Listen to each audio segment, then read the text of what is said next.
আগে রডটার মতো ওইটা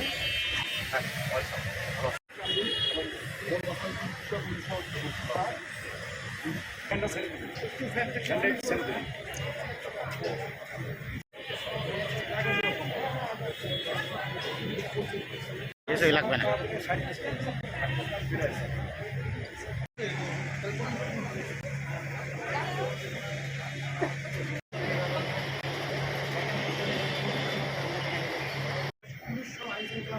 রক্ষাকারী বাহিনীর সদস্যরা কিন্তু কঠোর নিরাপত্তা ব্যবস্থা করছে এবং ট্রেডিশনাল ডিআইজি ফরিদপুর জেলা বাস মালিক গ্রুপের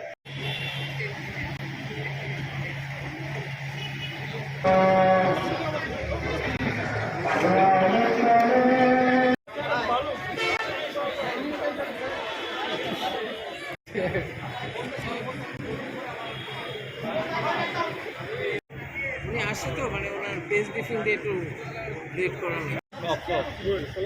এই স্থাপনা 60 ইয়ার্স হবে তাই না? এই স্থাপনা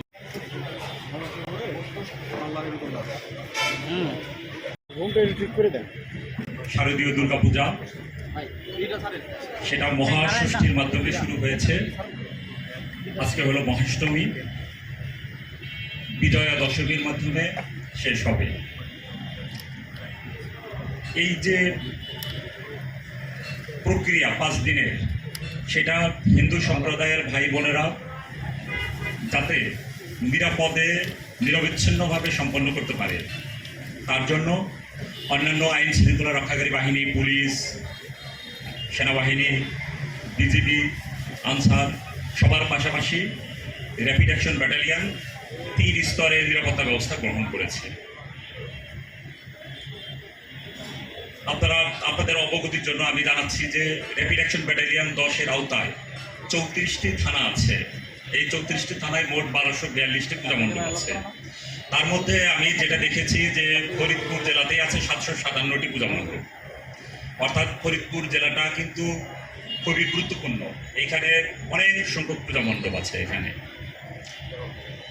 আমি যে নিরাপত্তার বিষয় যেটা বলছিলাম যে আমাদের একটা প্রথম স্তরের নিরাপত্তা সেটা হলো আমাদের যে পেট্রোল টিম ফিজিক্যালি যত পূজা মণ্ডপ আছে প্রত্যেকটা পূজা মণ্ডপে পরিদর্শন করে যারা আয়োজক আছে আয়োজকদের সাথে তাদেরকে পরামর্শ দিচ্ছে এবং বিভিন্ন পূজা মণ্ডপে আমাদের যে কন্ট্যাক্ট নাম্বার জরুরি প্রয়োজনে যোগাযোগ করতে পারে সেই ফোন নাম্বারটাও তাদেরকে দিয়ে আসা হচ্ছে।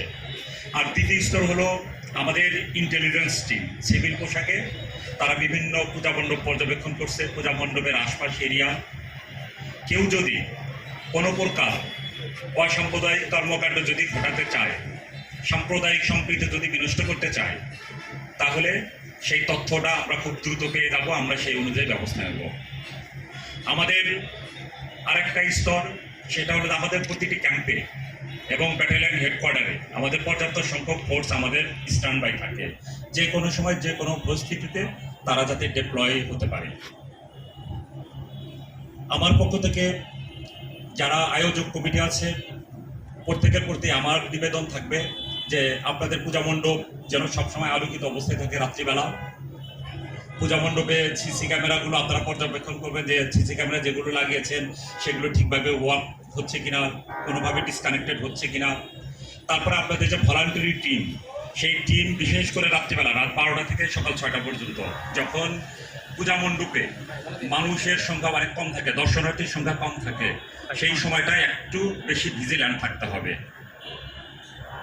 এভাবেই খুব সুন্দরভাবে নিরাপদভাবে এই যে পূজার সকল কার্যক্রম কিন্তু সম্পন্ন করা সম্ভব হবে।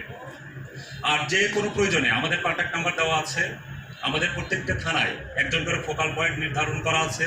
তাছাড়া আমাদের যে বিভিন্ন কোম্পানি কমান্ডারগণ আছে তাদের ফোন নাম্বার, আমাদের কন্ট্রোলের ফোন নাম্বার, আমাদের পেট্রোল ডিউটি যারা করে তাদের ফোন নাম্বারগুলো শেয়ার করা আছে। আপনারা সেই নাম্বারগুলোতে ফোন দেবেন যে কোনো পরিস্থিতির উদ্ভব হলে। তাছাড়া আপনারা জানেন যে বর্তমানে সোশ্যাল মিডিয়ার যুগ। সোশ্যাল মিডিয়ায় বিভিন্ন ধরনের গুজব কিন্তু ঘুরে বেড়ায়। আমাদের র্যাপিড অ্যাকশন ব্যাটালিয়ন হেডকোয়ার্টারে সেখানে একটা সাইবার সিকিউরিটি মনিটরিং টিম আছে। সেখান থেকে সবসময় সোশ্যাল মিডিয়া মনিটরিং করা হচ্ছে। যে কোনো ধরনের গুজব যদি সোশ্যাল মিডিয়ায় থাকে সেটার বিরুদ্ধে ওখান থেকে ব্যবস্থা নেওয়া হচ্ছে। যারা গুজব ছড়াবে, ভ্রান্ত গুজব ছড়াবে, তাদেরকে ধরে আইনের আওতায় আনা হচ্ছে এবং আনা হবে। কাজেই আমাদের র্যাপিড অ্যাকশন ব্যাটালিয়ন 10 আমাদের স্থানীয় পর্যায়েও আমরা কিন্তু সোশ্যাল মিডিয়া সেটা মনিটর করি, যে কোনো ধরনের গুজব ছড়ালে। আমাদের এই যে সাংবাদিক ভাইরা যারা আছেন তাদের প্রতি আমাদের অনুরোধ থাকবে যে যে কোনো ধরনের মেসেজ জাস্টিফাই না করে আপনারা প্রচার করবেন না। আপনারা একটু সময় নেন, আমাদের সাথে আলোচনা করেন, যে কোনো ধরনের একটা মেসেজ দেখবেন, সেটা আগে যাচাই বাছাই করে তারপরে সেটা আপনারা প্রচার করবেন।